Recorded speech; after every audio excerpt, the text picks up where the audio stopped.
I'm Steve Wiggins, and this is the Groundworks Ministries podcast. Today we're reading from the book of Joshua, chapter 7, and let's focus on verses 20 and 21.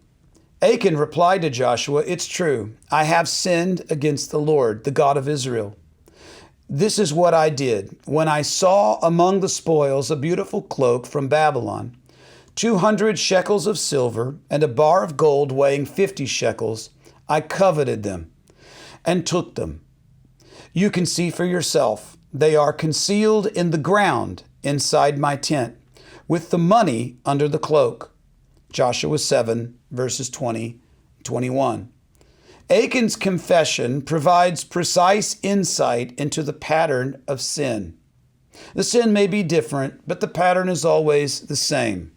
There are predictable stages that people always take, which leads up to a sin act.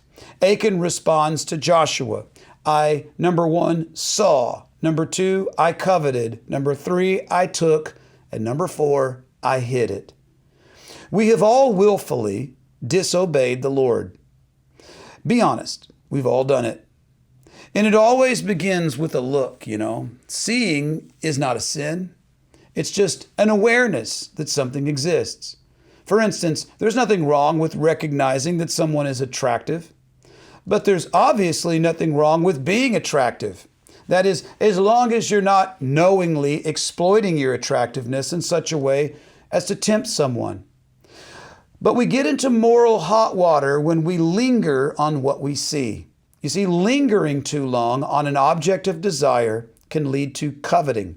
What is coveting? Coveting is a form of idolatry, where you ascribe power and control to something that should otherwise have a benign effect on you.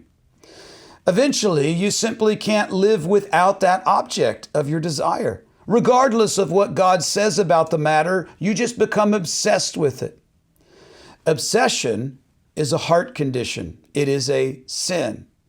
Unchecked covetous obsession leads to some form of acting out. And that action of sinning has observable consequences. Now, the primary consequence of sin is to the offender, the person who commits the sin. That consequence is called guilt. When people feel guilty, they cover their sin instead of confessing it, most often. And if they would confess, the Lord would forgive them, and the community could bring them into accountability and restoration. But sadly, since it was pride that turned the sinner away from righteousness, it is typically pride that keeps them from confession and restoration. So once sin is hidden, there is only one stop left, and that is revelation of that sin. And that's God's part. God exposes the sinner.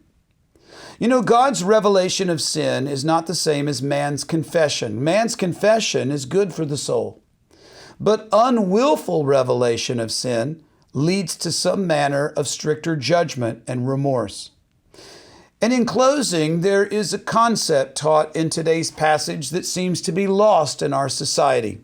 It is the concept that one person's sin affects the entire community. There is no personal secret sin which only affects you. Just as your personal devotion to God plays an important role in the overall health of godly community, your personal sin is a damaging agent to that community. James chapter 4, verse 7, resist the devil and he will flee from you. Let's learn the lessons of today's chapter.